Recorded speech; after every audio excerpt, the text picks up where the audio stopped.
حضرت عبداللہ بن عمر رضی اللہ تعالیٰ عنہما سے روایت ہے، فرماتے ہیں کہ مسلمان جب ابتدا کے اندر مدینہ طیبہ تشریف لے گئے تو ایک دن یہ اس سوچ کے اندر بیٹھ گئے کہ لوگوں کو نماز کے لیے کیسے جمع کیا جائے، اکٹھا کیا جائے، اس لیے کہ اس وقت کوئی آدمی آواز لگانے والا نہیں ہوتا تھا۔ تو ایک دن بات ہوئی رسول اللہ صلی اللہ علیہ وآلہ وسلم اور صحابہ کے درمیان کہ اس کا کیا طریقہ بنایا جائے۔ تو بعض صحابہ نے کہا کہ یا رسول اللہ صلی اللہ علیہ وسلم ہمیں نصارہ کی طرح ایک ناقوس بنا لینا چاہیے، وہی بجانا چاہیے نماز کے لیے۔ بعض صحابہ نے عرض کی کہ یا رسول اللہ صلی اللہ علیہ وسلم ہمیں یہودیوں کی طرح قرن بجانا چاہیے۔ حضرت عمر بن خطاب رضی اللہ تعالیٰ عنہ نے ارشاد فرمایا کہ ہم کوئی آدمی کیوں نہ بھیج دیں تاکہ وہ لوگوں کو جا کر کہے کہ نماز کے لیے آ جاؤ۔ تو رسول اللہ صلی اللہ علیہ وآلہ وسلم نے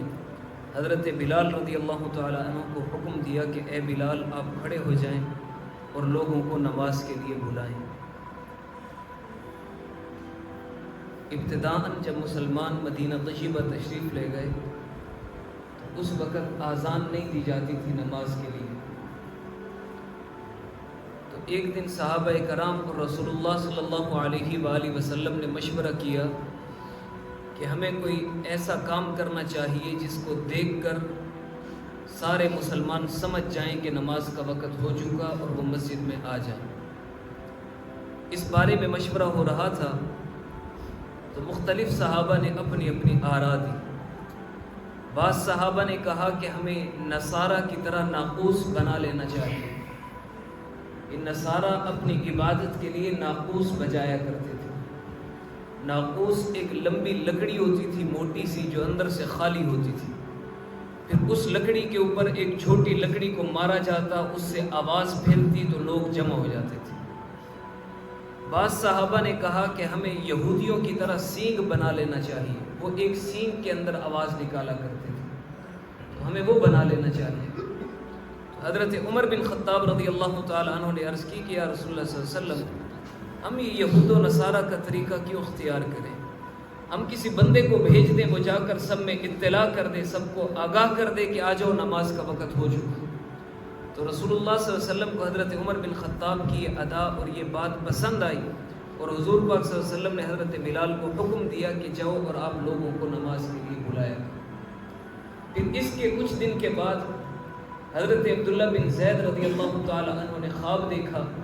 خواب کے اندر انہوں نے دیکھا کہ ایک آدمی آذان دیتا ہے اور یہ کلمات کہتا ہے جو کلمات ہماری آذان کے ہوتے ہیں۔ تو انہوں نے اگلے دن آ کر رسول اللہ صلی اللہ علیہ وسلم کو اپنا خواب بتلایا، تو رسول اللہ صلی اللہ علیہ وآلہ وسلم نے اس آذان کو مقرر فرما دیا جو ابھی آذان ہے، اور حضرت بلال رضی اللہ تعالی عنہ کو رسول اللہ صلی اللہ علیہ وسلم نے آذان سکھلائی اور ارشاد فرمایا کہ آپ آذان دیا کریں۔ پھر حضرت بلال رضی اللہ تعالی عنہ انہی کلمات کے ساتھ آذان دیا کرتے تھے۔ یہ آذان دینا بہت بڑی عظمت کا کام ہے، بہت اعلیٰ، بہت بہتر، بہت عرفہ عمل ہے،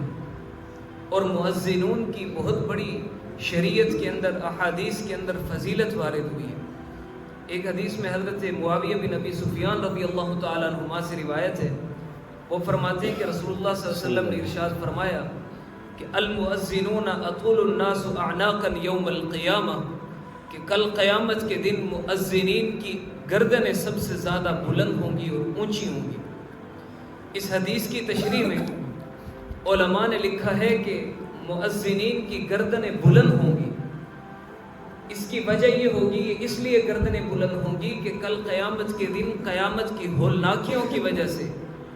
اور ڈر اور خوف کی وجہ سے اور پیاس کی شدتوں کی وجہ سے کوئی آدمی اپنا سر اٹھا نہیں سکے گا، سب کی گردنیں، سب کے سر نیچے کو جھکے ہوئے ہوں گے، لیکن یہ جو مؤذن ہوں گے، جو اذان دینے والے ہوں گے، ان کے اوپر اس دن بھی کسی قسم کا کوئی ڈر اور کوئی خوف نہیں ہوگا، ان کو کسی طرح کی کوئی پیاس کی شدت بے چین اور بے قرار نہیں کرے گی، یہ بالکل تر و تازہ ہوں گے اور ان کی گردنیں اٹھی ہوئی ہوں گی۔ ایک دوسری روایت میں رسول اللہ صلی اللہ علیہ وآلہ وسلم نے ارشاد فرمایا کہ جب مؤذن اذان دیتا ہے اور اس کی آذان کی آواز جہاں جہاں تک جاتی ہے ہر چیز اس کی آذان سنتی ہے اور اس کی آذان کا جواب دیتی ہے، اور کل قیامت کے دن مؤذن کی آواز جہاں جہاں تک جائے گی ہر چیز اس کے ایمان کی گواہی دے گی اللہ کے سامنے. یعنی جہاں تک آسمان کے جس خطے تک اس کی آواز جائے گی، زمین کے جس خطے تک اس کی آواز جائے گی، یہ زمین کل قیامت کے دن گواہی دے گی، یہ درخت کل قیامت کے دن گواہی دیں گے، یہ حشرات الارض اور کیڑے اور مکوڑے اور پرندے یہ گواہی دیں گے کہ اے اللہ یہ آدمی پکا مسلمان تھا، یہ تو تیرے گھر آنے کے لیے لوگوں میں اعلان کیا کرتا تھا، لوگوں کو بلایا کرتا تھا. اور ایک دوسری روایت میں رسول اللہ صلی اللہ علیہ وسلم نے ارشاد فرمایا کہ مؤذن کی آذان کی آواز جہاں جہاں تک جاتی ہے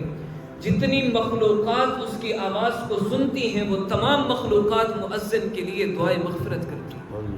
حضرت ابو ہریرہ رضی اللہ تعالیٰ عنہ سے روایت ہے، وہ فرماتے ہیں کہ رسول اللہ صلی اللہ علیہ وآلہ وسلم نے خاص طور پر مؤذنین کی مغفرت کے لیے دعائیں فرمائی. اب جن کی مغفرت کے لیے خود آقا انعامدار صلی اللہ علیہ وآلہ وسلم نے دعائیں کی ہوں، ان کی مغفرت میں کوئی شک ہو سکتا ہے؟ ایک دوسری روایت میں رسول اللہ صلی اللہ علیہ وسلم نے ارشاد فرمایا کہ جو آدمی 7 سال تک خالص اللہ تبارک و تعالیٰ کی رضا کے لیے اذان دیتا ہے تو اللہ تبارک و تعالیٰ اس کے لیے آگ سے براعت، جہنم سے چھٹکارا لکھ دیتے ہیں. اور ایک دوسری روایت میں رسول اللہ صلی اللہ علیہ وسلم نے ارشاد فرمایا کہ کل قیامت کے دن 3 لوگ مشک اور عنبر کے ٹیلوں کے اوپر بیٹھے ہوں گے اور ان کو اللہ تبارک و تعالیٰ ایسی عزت اور ایسی شان نصیب فرمائیں گے کہ اولین اور آخرین ان کے اوپر رشک کریں گے. تو صحابہ نے پوچھا کہ یا رسول اللہ صلی اللہ علیہ وسلم وہ 3 لوگ کون ہوں گے؟ تو آپ صلی اللہ علیہ وسلم نے ارشاد فرمایا ایک وہ غلام جو اللہ تبارک و تعالیٰ کے حقوق بھی ادا کرتا ہو اور اپنے مالک کے حقوق بھی ادا کرتا ہو. دوسرا وہ امام جس سے اس کے مقتدی خوش رہتے ہوں. اور تیسرا رسول اللہ صلی اللہ علیہ وسلم نے ارشاد فرمایا مؤذن ہے. یہ تینوں کل قیامت کے دن ایسے ٹیلوں کے اوپر بیٹھے ہوں گے کہ اولین آخرین سب کے سب ان کے اوپر رش کریں گے. دعا ہے کہ اللہ تبارک و تعالی ہم سب کو عمل کی سمجھ کی توفیق. آمین.